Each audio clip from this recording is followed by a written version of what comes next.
High protein paratha लागणारं साहित्य आपल्या समोर आहे शीतल मॅडम. किसलेलं पनीर, पालकाच्या प्युरीमध्ये भिजवलेली कणिक, बिटाच्या प्युरीमध्ये भिजवलेली कणिक, चिली फ्लेक्स, कोथिंबीर, ओरिगॅनो, तीळ आणि मीठ.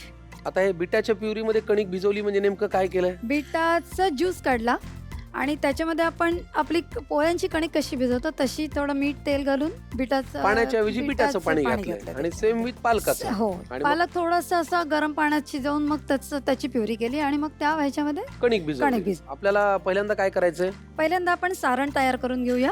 चला, काय काय लागणार याच्यात? त्यासाठी आपल्याला किसलेलं पनीर आधी एका आपण बाउलमध्ये काढून घेऊया. इतकं पुरे?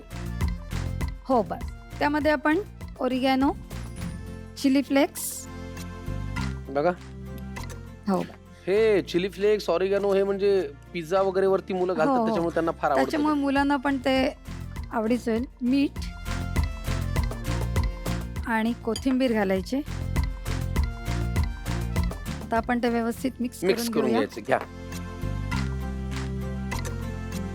ओरिगॅनो, चिली फ्लेक्स म्हटलं की मुलांना जरा खायला अजून इंटरेस्ट वाटतो. हो, आणि मला एकंदरीत ह्याचं साहित्य पाहता आणि कृती पाहता असं वाटतंय की तुमच्या घरात लहान मुलं असतील, ते शाळा कॉलेजला जाणार असतील तर हा एक परफेक्ट टिफिन मेन्यू आहे. टिफिन मेनू म्हणजे हे सारण काय करून आपण फ्रीज मध्ये ठेवू शकतो, हो, कारण याच्यामध्ये काही ओलं नाहीये, ओलं नाही. कोरडा आहे.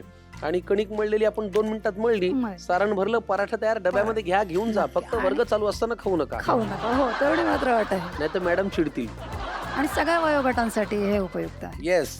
चला, काय करूया आता? आता आपले सारण तयार आहे. बरं, तीळ नाही घालायचं याच्यात? ती आत्ता नाही, ती आपण पराठा लाटून झाल्यावर घालायची. ठीक आहे, तुम्ही म्हणाल तसं. काय करूया पुढे? आता आपण पोळ्या लाटून घ्यायच्या चला, तुम्हाला पोळपाट आणि लाटणं देतो. आणि तांदूळाचं पीठ लागेल. तांदळाचं पीठ कशाला? तांदळाचं पीठ आपल्याला पोळी लाटताना लावायला लागेल, म्हणजे ते चिकटणार नाही. ठीक आहे, घ्या लाटून. आता तुमच्या शाळेमध्ये खडू आणि फळा आहे का? खडू आणि फळा आहे, पण त्याबरोबरच आता शाळेमध्ये डिजिटल बोर्ड पण चालू झाले. जसं आपण स्मार्ट बोर्ड म्हणतो, इंटरॅक्टिव्ह बोर्ड म्हणतो, प्रोजेक्टर, हे पण सगळं आता शाळांमध्ये चालू झालं. आता आपण आधी पोळी लाटून घेऊया पालकाच्या प्युरीतली.